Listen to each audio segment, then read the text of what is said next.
Ladies and gentlemen, the distinguished author, Mr. Aldous Huxley.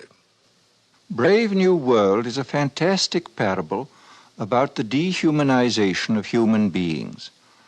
In the negative utopia described in my story, man has been subordinated to his own inventions. Science, technology, social organization, these things have ceased to serve man. They have become his masters.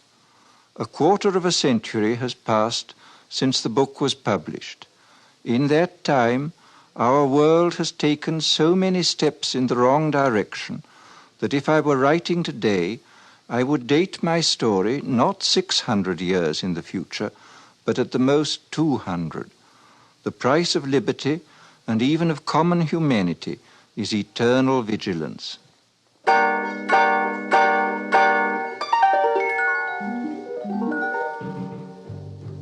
CBS Radio, a division of the Columbia Broadcasting System and its 217 affiliated stations, present the premiere broadcast of the CBS Radio Workshop, radio's distinguished series dedicated to man's imagination, the theater of the mind.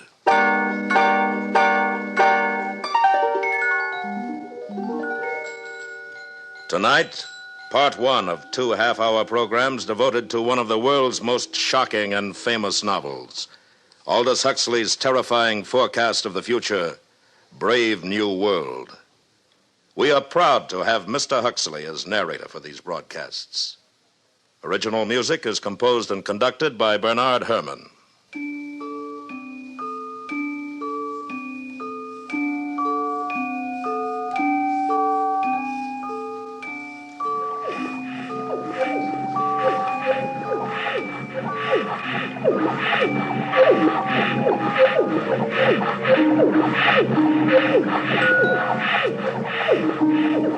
This is Aldous Huxley, and these are the sounds of the Brave New World, of test tube and decanter, of hissing injectors and gurgling blood substitute. The year is AF 632, 632 years after Ford. We are inside the London Hatchery and Conditioning Centre, and this is the fertilizing room, an enormous laboratory where the temperature is never allowed to fall below 98.6. And here comes the director of hatcheries and conditioning in person, bringing with him a group of young students. Tomorrow you'll be settling down to serious work. Today I just want to give you a general idea of things. These are the incubators, and here is the week's supply of ova, kept at blood heat. Come along, boys. Now here, we immerse the eggs into a warm bouillon containing free-swimming spermatozoa. Immersion continues until the eggs are all fertilized. And over here is where we bottle the alphas and betas. In short, gentlemen, the perfect process for manufacturing healthy babies. Are there any questions? Sir, will you explain the Bakhanovsky process? I'm glad you asked that. Students, take this down. Bakhanovsky's process, where in olden times one egg made one embryo which made one baby. Today we've improved on all that. Now the egg will divide from 8 to 96 buds, and every bud will grow into a perfectly formed embryo, and every embryo into a mature baby, making 96 human beings grow where only one grew before. Progress. But what advantage is it, sir? Oh, my good boy, can't you see? Where in olden times nature allowed us only to have twins or perhaps triplets or so, today we can create scores of identical individuals. We can manufacture men and women in uniform batches. Think of it.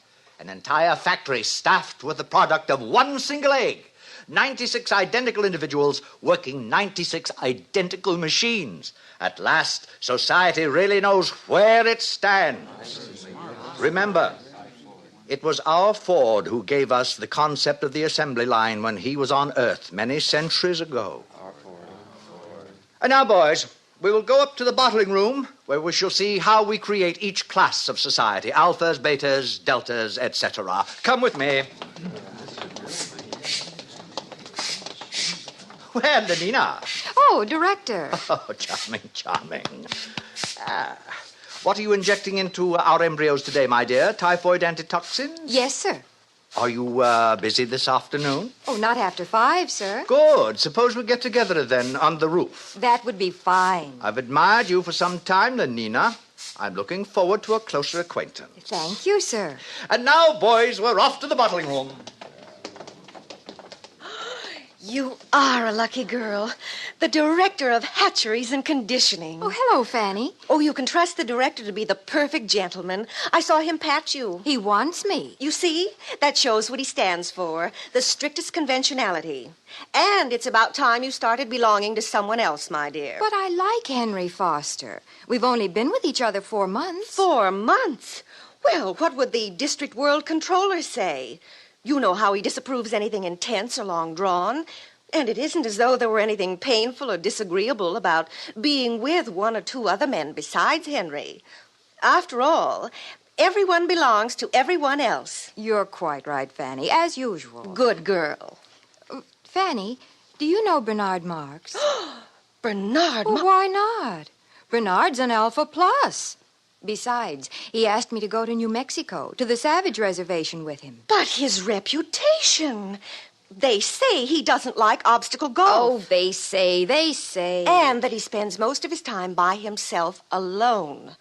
They say somebody made a mistake when he was still in the bottle. Thought he was a gamma and put alcohol into his blood substitute. That's why he's so stunted. Oh, what nonsense. Oh, very well, Lenina. It's your life, my dear. But I think you're heading for trouble.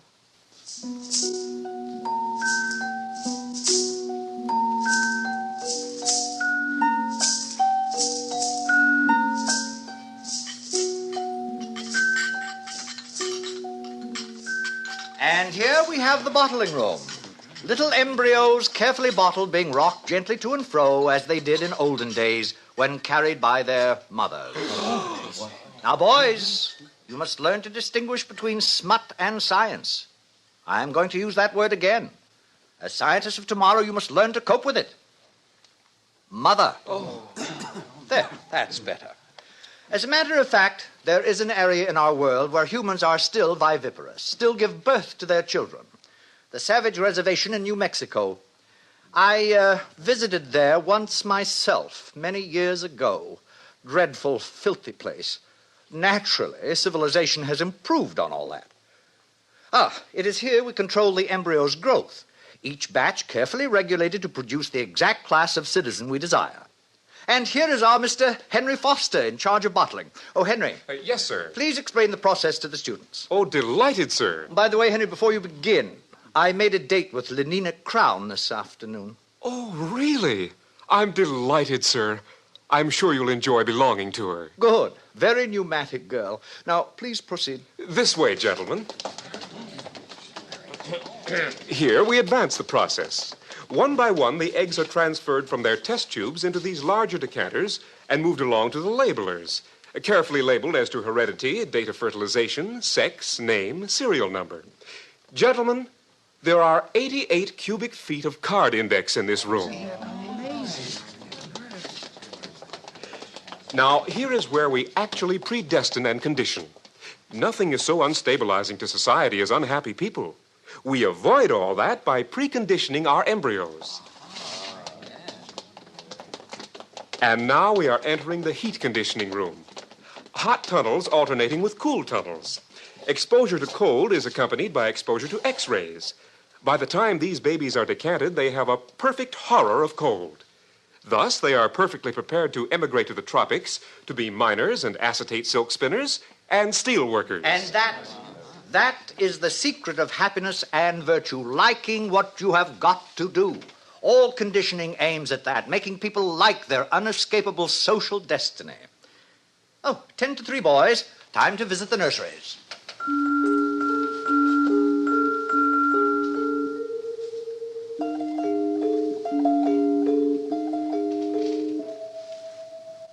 And so the director continued on his tour. Meanwhile, in his rooms high above the city, Bernard Marx nervously paced the floor. I'm taking Lenina Crown in New Mexico with me, Helmholtz, to the Savage Reservation. Well, it's about time. What do you mean by that? I'll be frank, Bernard. There's been a lot of talk about your behavior at the College of Emotional Engineering. Of course, I've been defending you. And I'm supposed to be grateful? Because you're a successful feelies writer? Because you're tall, well-built, have all the girls you want? Oh, Bernard. Now, you know how I feel. I want to write. I mean, seriously, not slogans or feelies. I want to write something important. Lately, I've been cutting out my committees and my girls. The director called me in just the other day. Are you in trouble, too? There's a poem I wrote, too emotional, he said. He gave me the lecture about being an alpha plus, about remembering to behave even as a little infant. I know. I tried to explain to Lenina, but she doesn't understand, or won't understand. All those other men she belongs to, Henry Foster, Benito Hoover, they treat her like a side of beef. It's disgusting. It's socially proper. We share and we share alike, remember? But I want her for myself, alone. Bernard, you're my closest friend. Now, you listen to me. You can't win this way. Follow the rules. Play the game. Be happy.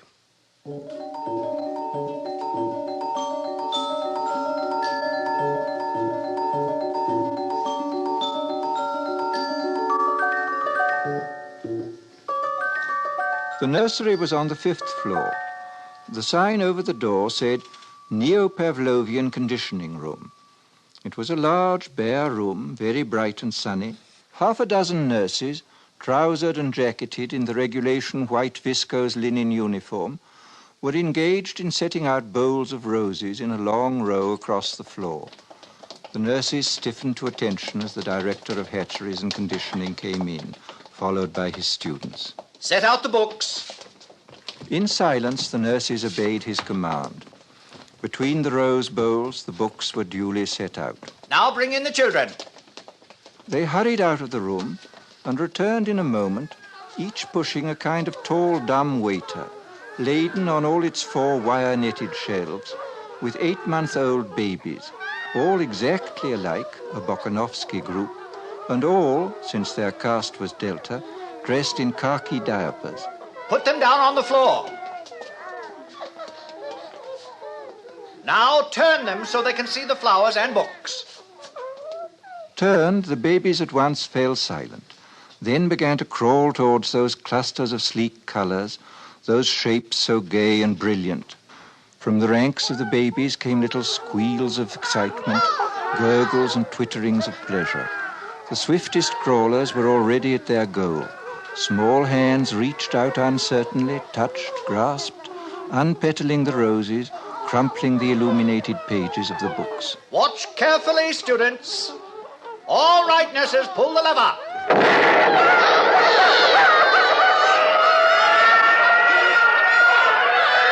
And now we proceed to rub in the lesson with a mild electric shock.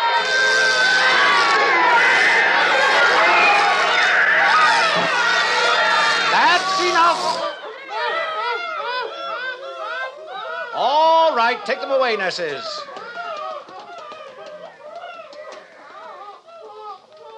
Observe. Henceforth, books and flowers will be associated in their minds with loud, unpleasant noises and electric shock. And after 200 repetitions of the same or a similar lesson, will be wedded forever. What man has joined, nature is powerless to put asunder. They'll be safe from books and botany all their lives. But, sir, since these are lower caste children anyway and will never read, why bother to condition them against flowers? Simple economics. If gammas, deltas, or even epsilons liked flowers and nature, soon you'd see them wasting their time visiting the countryside. And of what economic use is that? A love of nature keeps no factories busy. It was decided to abolish it, at least among the lower classes. Any further questions? Sir, would you tell us about sleep teaching? I'm glad you asked that. The most ingenious development of all, sleep teaching, is given to all our children as they grow to maturity. A little voice murmurs slogans in their ear all the night long while they sleep. Of course, it's useless for teaching, but as a method for giving post-hypnotic suggestions, it is invaluable.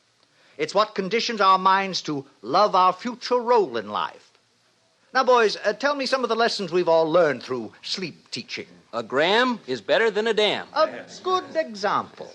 We have learned to take a gram of soma whenever we feel out of sorts. Euphoric, narcotic, pleasantly hallucinant. It transports our minds into a beautiful sleep filled with wonderful images. It gives a summer holiday, thus preventing unnecessary impulses such as anger, jealousy, envy, anxiety. Next.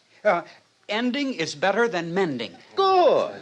It's better to throw away something than to repair it. New clothing, new possessions keep our factories humming and make us happier. Next. I'm glad I'm not a gamma. Ah, yes. We're all taught in our sleep to enjoy our own caste, whatever it may be.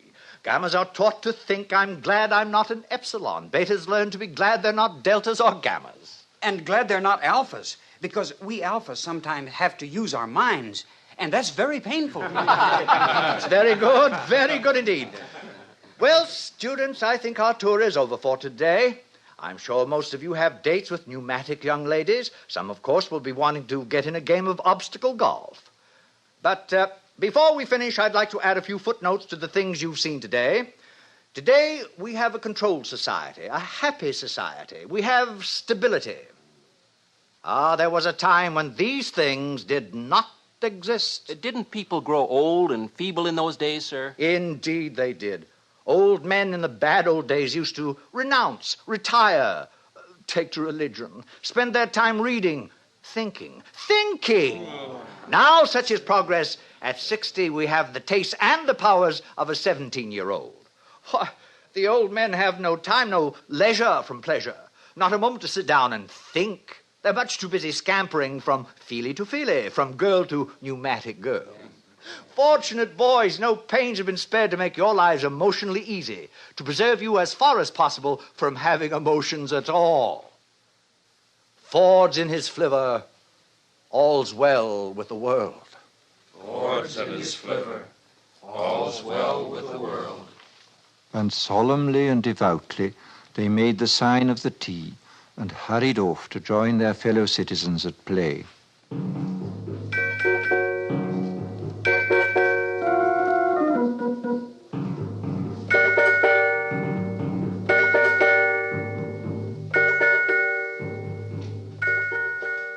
In spite of Fanny's dire warnings, Lenina Crown made a date that evening with the eccentric Mr. Marx, partly to show Fanny her courage and partly because she was curious. When they were safely in their helicopter and climbing above the city, she turned to him. Shall we play escalator squash or go to the Feelies? Escalator squash is a waste of time. But what else is time for? All right, then, let's go to the Feelies. You know, they're showing love on a bearskin rug, and everyone says it's terribly exciting. You can Lenina, actually please, feel... couldn't we just go for a walk and be alone together? But, Bernard, we'll be alone all night. Well, I meant alone for talking. Talking? What about? Oh, you're beginning to feel nasty, I can tell. Take a soma, Bernard. I'd rather be myself and nasty, not somebody else, however jolly. A gammon 9 saves 9. Oh, for Ford's sake, be quiet. Bernard. Lenina, don't you ever want to be just you? Not enslaved by your own conditioning, to be free? But I am free. I'm free to have the most wonderful time. Everybody's happy nowadays. But wouldn't you like to be free to be happy in your own way and not somebody else's? I simply don't understand you. Bernard, do you really like me? Everyone says I'm awfully pneumatic.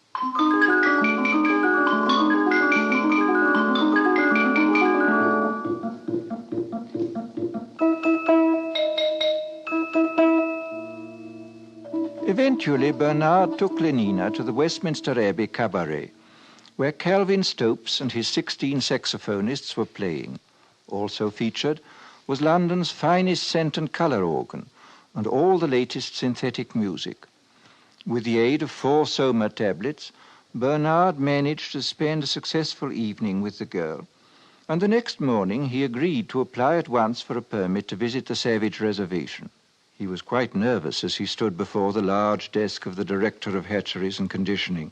Oh, going to take Lenina Crown, I see. Yes, sir. Very pneumatic. Yes, sir. New Mexico Reservation. How long ago was it? Let me see. 25 years? I must have been your age then. Sir? I had the same idea as you. Wanted to have a look at the savages. Got a permit for New Mexico and went there for my summer holiday. With my girl of the moment. She was a beta minus, I think. Oh, yes. She had yellow hair and was especially pneumatic. Well, it was terrible. We rode about on horses and all that, and the last day of our stay, she got lost. Somewhere in those horrid mountains. Lost. We never did find her, poor girl. Must have fallen in some crevice. Yes, we searched for days, but no luck. Ugh. Miserable trip. You must have had a terrible shock. What? Oh, don't imagine there was anything unethical about it. Nothing emotional or long drawn. It was all perfectly healthy and normal. I'm sure it was, sir. What's that? Oh. Mr. Marks, I should like to take this opportunity of saying I'm not at all pleased with the reports I receive of your behavior outside working hours. Alphas are so conditioned that they do not have to be infantile in their emotional behavior, but that is all the more reason for their making a special effort to conform. And so, Mr. Marks, I give you fair warning. Yes, sir. If ever I again hear of any lapse from a proper standard of infantile decorum, I shall ask for your transference to a subcenter, preferably to Iceland. Good morning.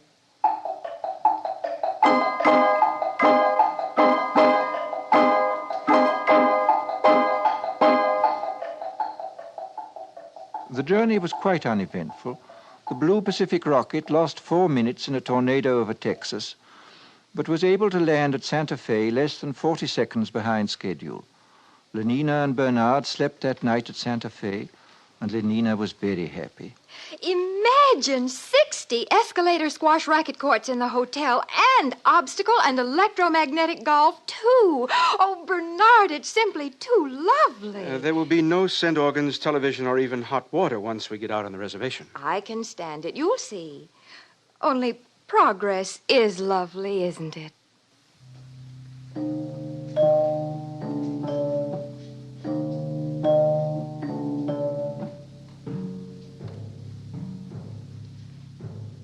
They took a rocket ship into the interior, and from there they traveled on horseback.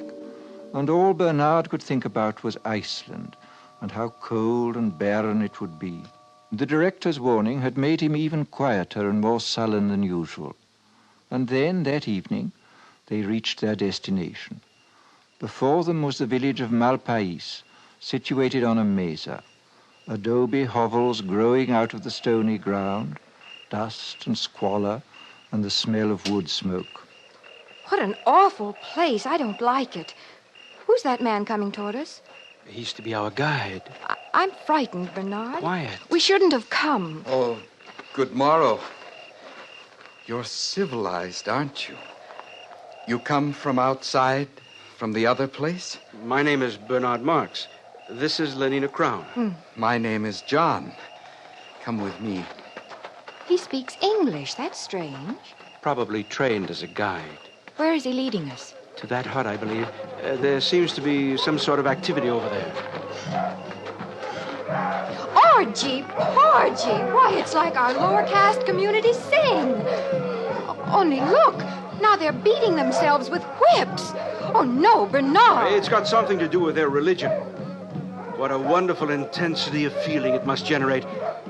I often think one may have missed something in not having passions like that. Nonsense.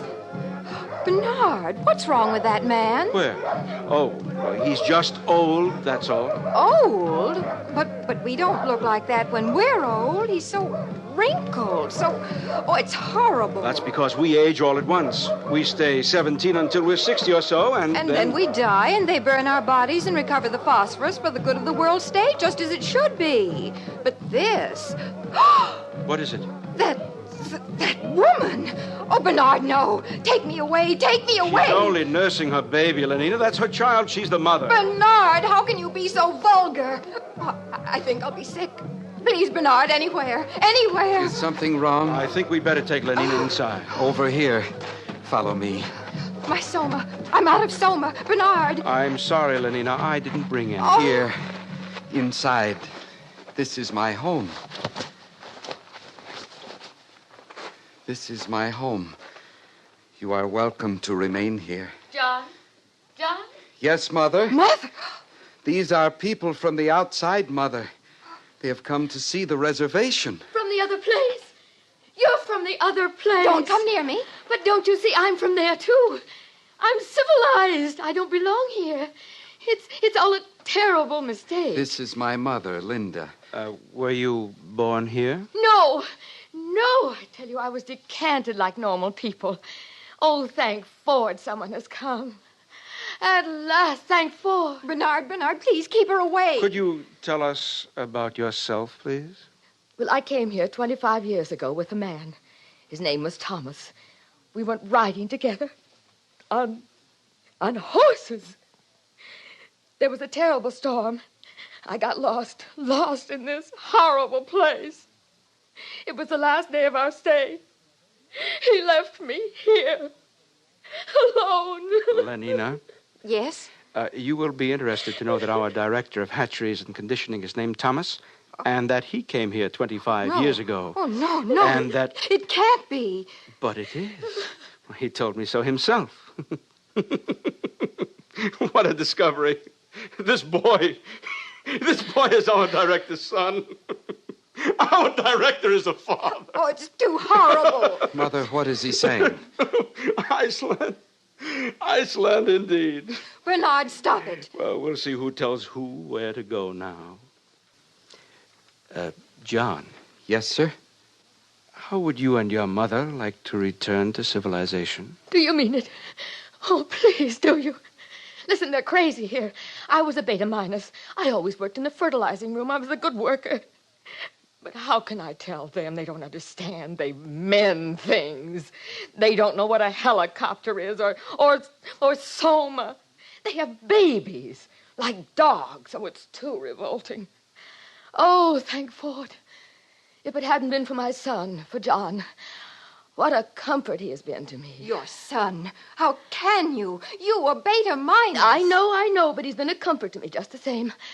If only I'd had soma. Oh, do you mean it? Will you take us back to civilization? Of course. We'll leave tomorrow.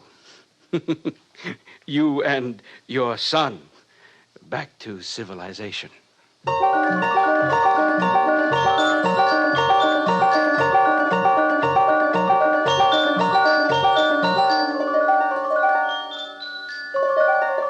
And Bernard was as good as his word.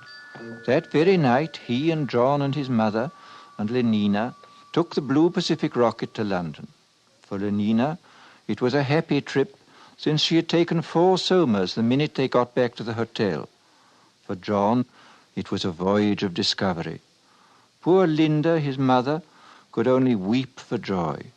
But for Bernard, it was a moment of triumph. Triumph such as he had never known before.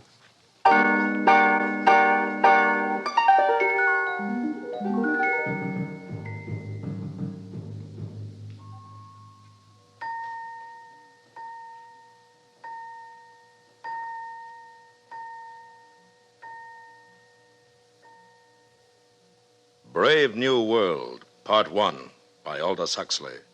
A startling, shocking account of what can happen to our civilization 600 years in the future. And more importantly, a warning to all of us against the destruction of moral standards, family life, and the soul of man. Join us next week when we will continue with Part 2 of Aldous Huxley's terrifying forecast of the future of what could become the brave new world.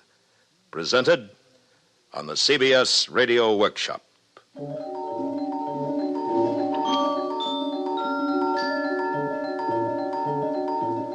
The CBS Radio Workshop is produced and directed by William Frug. Brave New World was adapted for radio by Mr. Frug. Featured in the cast were Joseph Kearns, Bill Idelson, Gloria Henry, Charlotte Lawrence, Byron Kane, Sam Edwards, Jack Crucian, Vic Perrin, and Lorene Tuttle. Original music composed and conducted by Bernard Herrmann. This is the CBS Radio Network.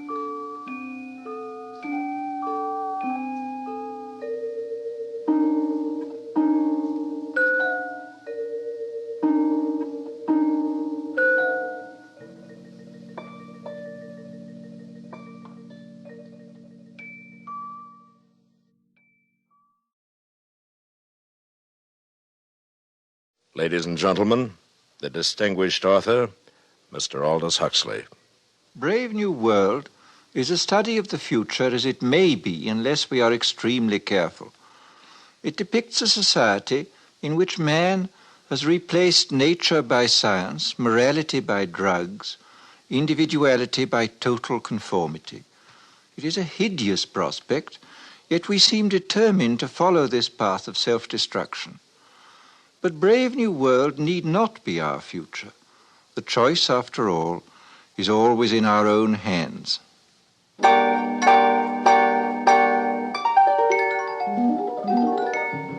CBS Radio, a division of the Columbia Broadcasting System, and its 217 affiliated stations present the CBS Radio Workshop, radio's distinguished series dedicated to man's imagination, the theater of the mind.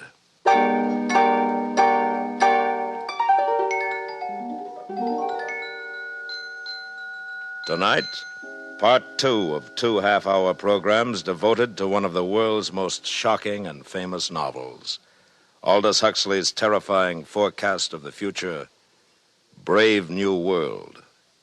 And we are proud to once again have Mr. Huxley as our narrator. Original music is composed and conducted by Bernard Herrmann.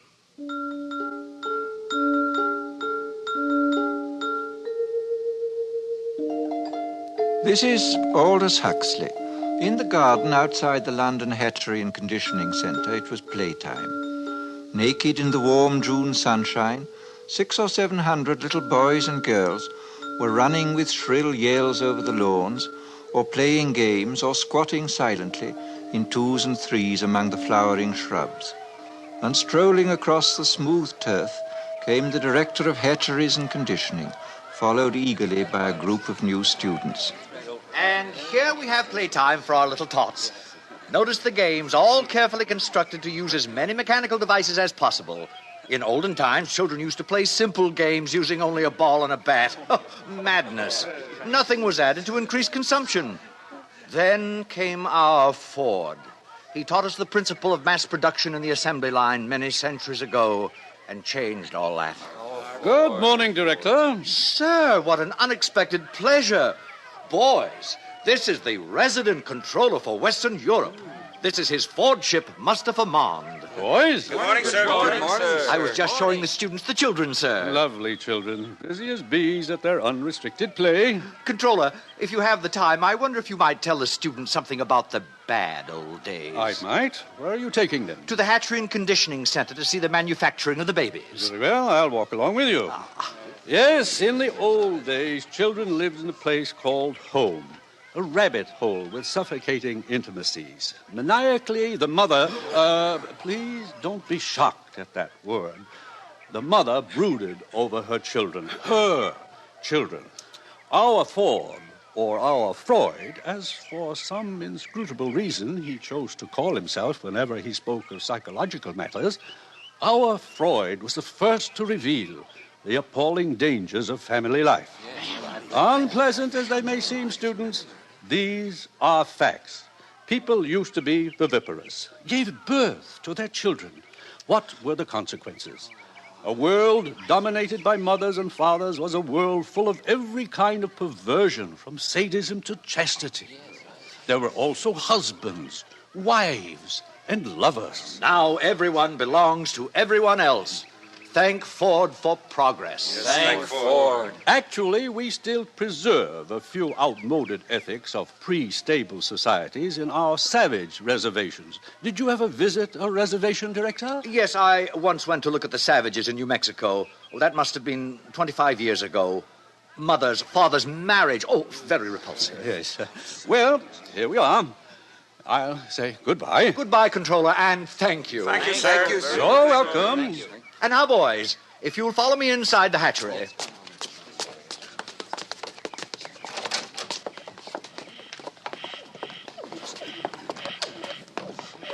And here we are, a hive of activity. Alpha's superintending, Beta's doing the skilled work, Gamma's in green, busy at routine jobs, and Delta's in khaki, incapable of doing anything except sweeping the floor. Every member of society perfectly content to belong to his predestined caste. Except for a few criminal exceptions, which reminds me, One of those criminal exceptions is meeting us here at 11. An Alpha Plus, no less. Mr. Bernard Marks. What has he done, sir? What has he done? He refuses to participate in mechanical sports. He is lax. Here he comes now. Good morning, Director. Mr. Marks. You and Lenina Crown returned from the Savage Reservation last night, I understand. Yes, sir. We visited some of the places you told me about last week, Director. In fact, we silence. Your attention, please. Everyone step this way.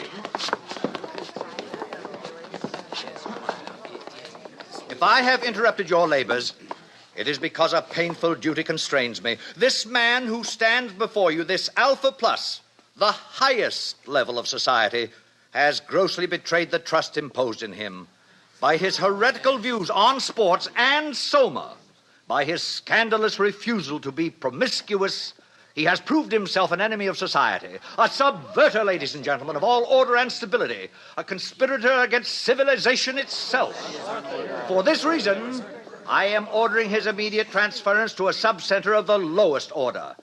In Iceland, he will have small opportunity to lead others astray by his unfordly example. Bernard Marks, can you show any reason why I should not now execute the judgment passed upon you? Yes, I can. What did you say? You told me you visited the Savage Reservation 25 years ago, Director, with a young Beta Minus, I believe. You told me she was lost during a storm and that you returned without her. I thought perhaps you'd like to see her again. Linda? Thomas! Thomas! Oh, Thomas, it's me. Don't you remember? You're Linda. Oh, I knew I'd recognize you, Thomas. You look just the same. No one ages here. Thomas, look at me. I'm Linda. Remember? Hug me. Hold me. What is the meaning of this? Who is this hag? Thomas. Oh, Thomas, it's Linda. Linda, you're Beta Minus. John, look, it's him. It's your father. Father. What's the meaning of this disgusting joke? Who is this savage and this dreadful woman? Take them away! It isn't a joke. It's absolutely true. I'm his mother, and you're the father. Father, it's me, John. I'm your son. And now who is guilty of antisocial behavior, Director? No.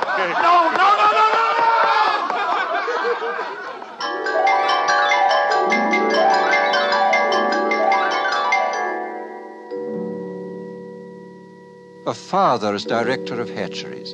It was out of the question. The controller asked for his resignation, and all upper caste London was wild to see the savage and his mother. Bernard Marks became a hero, and even Lenina Crown had her share of reflected glory. Good morning, Lenina. Oh, good morning, Fanny. Well, you certainly seem pleased with yourself. Yes, I am pleased. Bernard called up half an hour ago. He has to go to a party at the controller's, and he asked me if I'd take the savage to the Feelies this evening. Oh, lucky girl. What's he like, Lenina? I've heard he's terribly good-looking. Oh, he is, but so very odd. In what way? Well, the day Bernard and I left the reservation, the savage came into my room. I'd taken a soma, so I didn't notice him until suddenly I awakened, and there he was bending over me. What happened? Well, naturally, I assumed something was going to happen, but instead of that, he just ran out of the room. Well, how odd. What a terribly ungentlemanly thing to do. Doesn't he like you? Oh, I'm sure he does, so I can't make it out. And, please don't tell this to anyone, Fanny. It upsets me because I like him. I mean, I really like him. Lenina. I know it's immoral, but I just can't help myself. I do like him.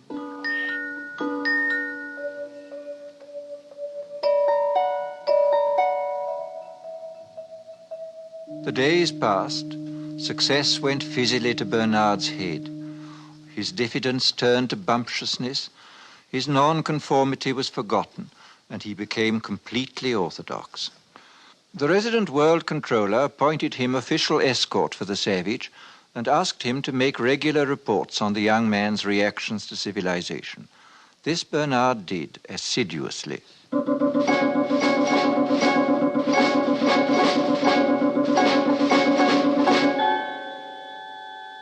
Today I sent the savage to the Feelies with Lenina Crown.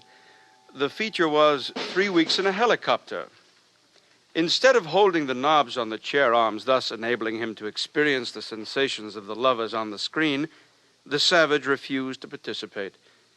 Lenina tells me he called the film vulgar and indecent.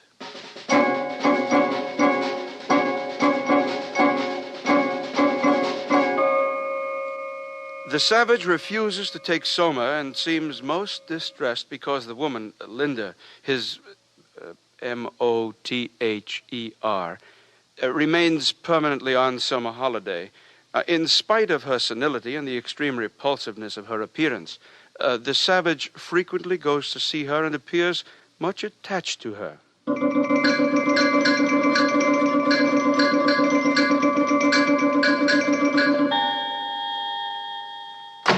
What do you mean you refuse to come down to dinner? Bernard, I'm sick. I've eaten civilization and I'm sick. Do you realize that I've invited the most important people in London tonight? The Ford Chief Justice is here. The arch community songster of Canterbury has flown in just to meet you. You've changed, Bernard. You used to feel the way I do about things. I talked to Helmholtz Watson. He says you've changed, too. I haven't. Listen, if you don't come downstairs for my dinner party, I'll be the laughingstock of London. I'll come.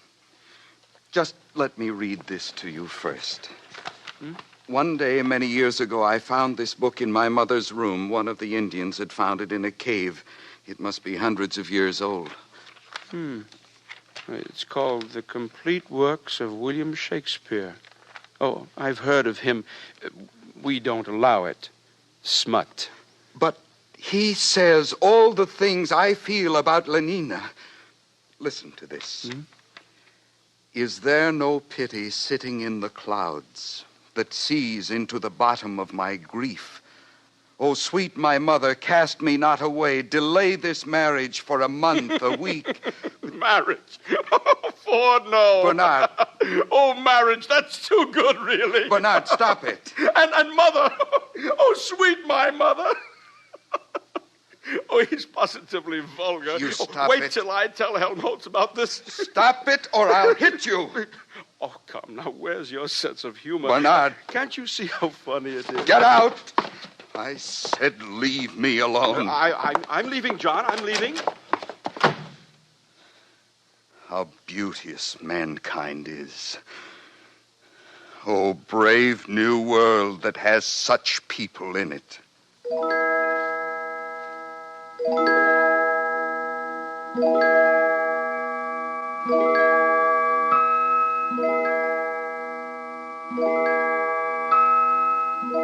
The next morning, a pneumatic young girl, crisply clad in a beta-minus viscose linen suit, stood outside the door of the savage's apartment and somewhat nervously rang the buzzer.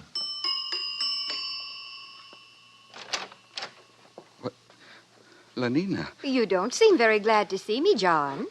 Not glad. Oh, if you only knew. May I come in, then?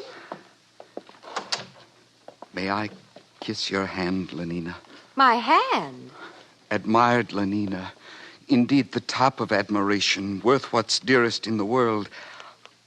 I wanted to do something first to show I was worthy of you. What are you talking about? Lenina, tell me something. I'll do anything you tell me, anything at all. I'd sweep the floor if you wanted. But we've got vacuum cleaners here. It isn't necessary. No, of course it isn't necessary. But some kinds of baseness are nobly undergone. I'd like to undergo something noble, just to show you how much I love you, Lenina. Do you mean it, John? Yes, but I hadn't meant to say it, not until I... Listen, Lenina, on the reservation, people get married. Get what? For always. They make a promise to live together for always. What a disgusting idea. Answer me this question, John. Do you really like me or don't you?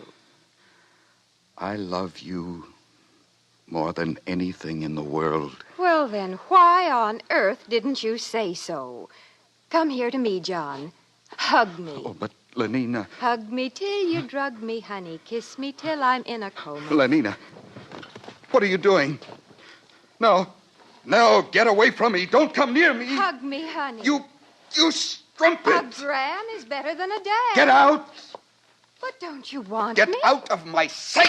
John!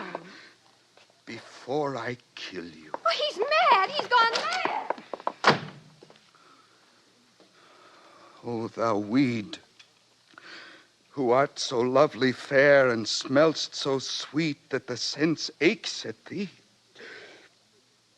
Impudent strumpet, impudent strumpet, impudent strumpet. Hello? Yes, this is Mr. Savage.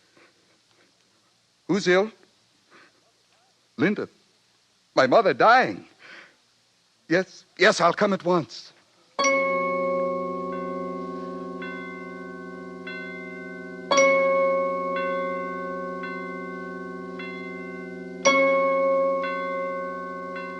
Welcome to the Park Lane Hospital for the Dying. You've come to see someone in the galloping senility ward? Yes. My mother. Oh, how vulgar. You know who I mean. Linda.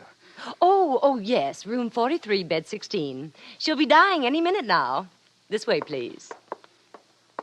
Is there any hope? Well, of course not. Or else she wouldn't have been sent here.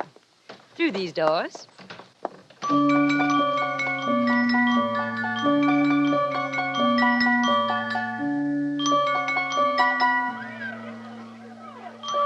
What are these children doing here? Death conditioning, of course. It starts at 18 months. Every tot spends 2 mornings a week in a hospital for the dying. All the best toys are kept here, and they get chocolate ice cream on death days. They learn to take dying as a matter of course. This way. Oh, here we are. Well, I must go. I've got my batch of children coming.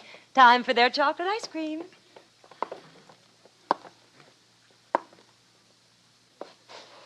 Linda? Linda, it's John. Your eyes are open, but you don't know me, do you? It's John, your son. Linda? Linda, don't you know me? Hug me till you drug me, honey. Kiss me till I'm in a coma. Linda. Linda?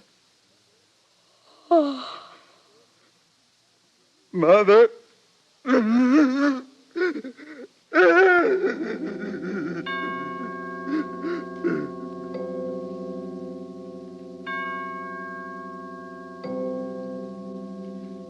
The menial staff of the Park Lane Hospital for the Dying consisted of 162 deltas, 84 red-headed female twins, and 78 identical mongoloid male twins. At 6, when their working day was over, the 2 groups assembled in the vestibule of the hospital and were served their daily soma ration.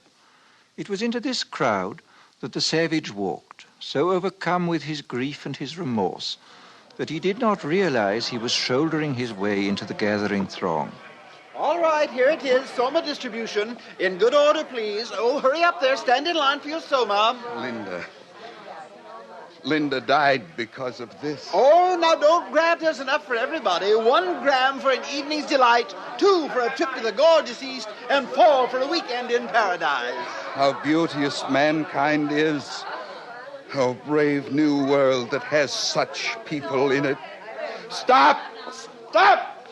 Ford is a savage. Listen, I beg you, lend me your ears. Don't take that horrible stuff. It's poison. Mr. Savage, please. The people are waiting. You're slaves, all of you. Don't you want to be men? Don't you want freedom? Freedom? Ford Almighty, call the police. From somewhere behind the milling, angry crowd, Bernard Marx saw the savage. He and his friend Helmholtz Watson had been searching for John. Now they hurried forward. Helmholtz, he's mad. They'll lynch him. Oh, Ford, help us. Ford, help those who help themselves, Bernard. Come on. Where are you going? Come back. It's a fight, a real fight. I've been waiting all my life for this.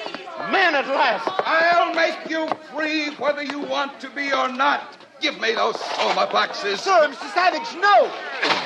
Stop it! Helmholtz, join me. Yes. Throw the poison pills away. By all means, throw them away.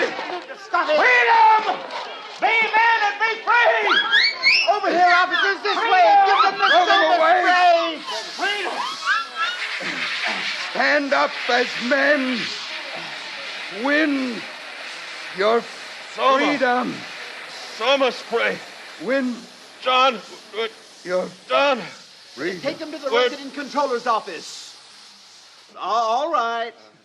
All right, it's all over. We're all happy now. We're so happy we all love each other, don't we? Oh, yes, we all love each other. Line up for your soma.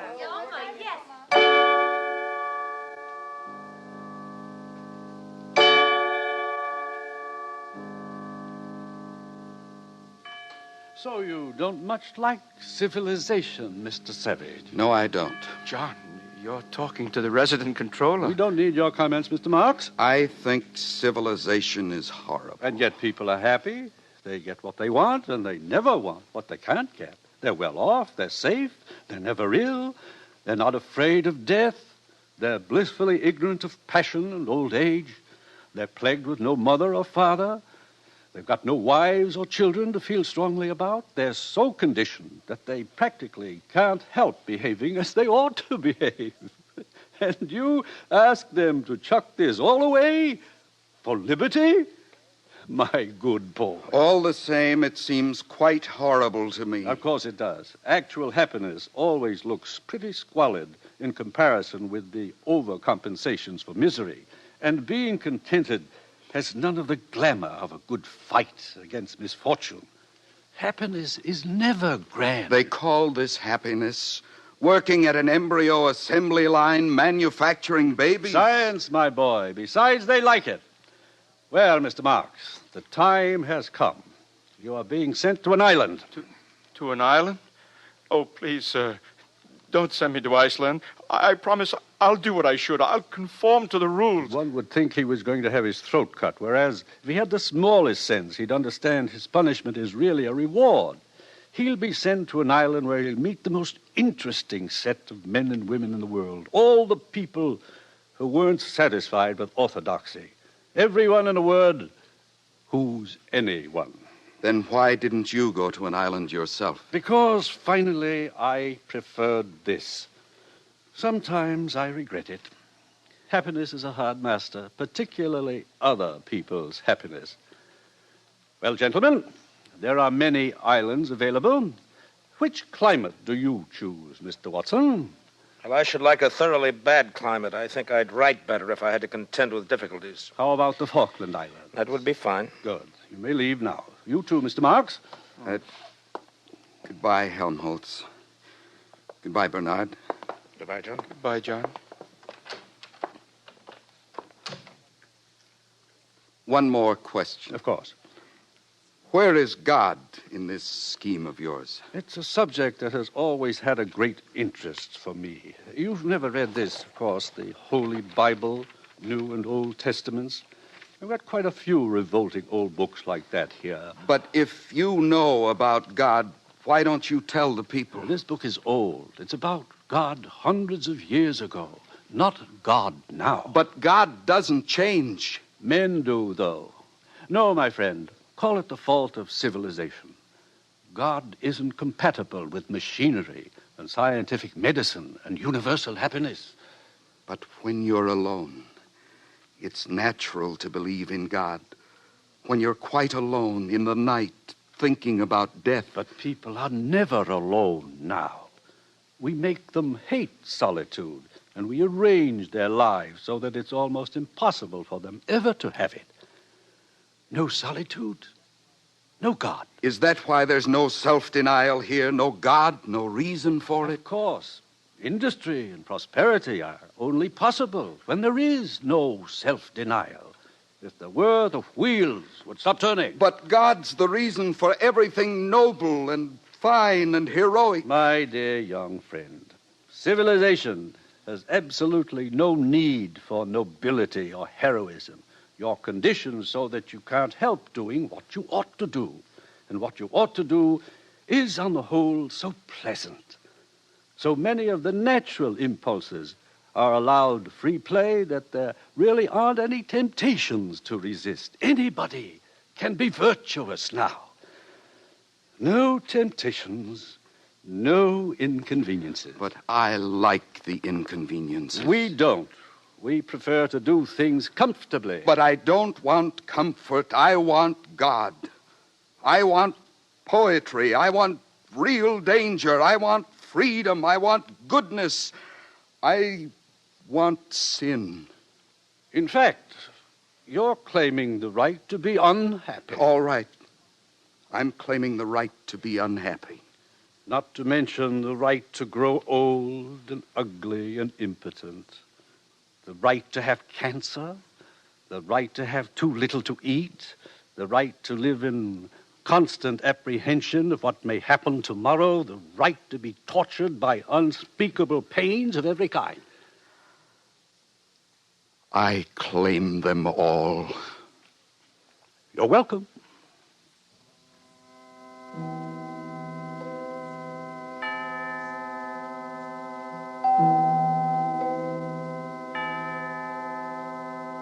Bernard and Helmholtz left for their islands, but the savage was not allowed to go with them. The controller wished to continue the experiment. 3 weeks later, the savage ran away. After some days of wandering, he took refuge in an abandoned lighthouse. But his desire for solitude was not to be fulfilled. His hiding place was discovered. There were articles in the papers. Sightseers came by the thousands. One Sunday, Lenina Crown came for a picnic with 3 of her latest boyfriends. The day after her visit, 2 young reporters came to call, hoping for an exclusive interview. The door of the lighthouse was ajar. They pushed it open and walked into a shuttered twilight. Through an archway on the further side of the room, they could see the bottom of the staircase that led up to the higher floors. Just under the crown of the arch dangled a pair of feet. They called. No one answered. They saw him. At last the savage had found solitude. He was alone, quite alone.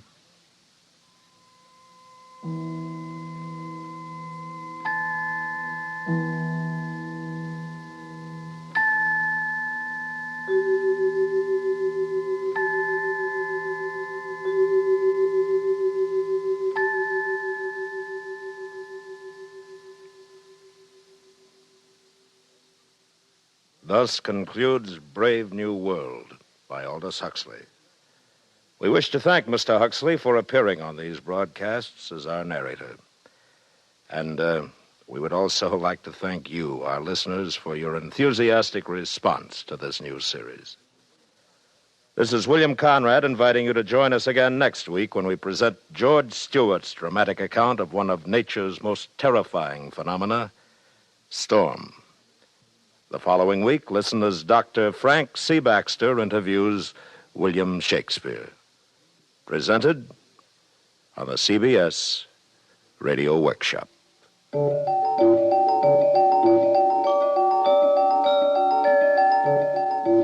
CBS Radio Workshop is produced and directed by William Frug. Brave New World was adapted for radio by Mr. Frug. Featured in the cast were Joseph Kearns, Herb Butterfield, Bill Idelson, Gloria Henry, Charlotte Lawrence, Parley Bear, Dora Singleton, Jack Crucian, Vic Perrin, and Lorene Tuttle. Original music composed and conducted by Bernard Herrmann.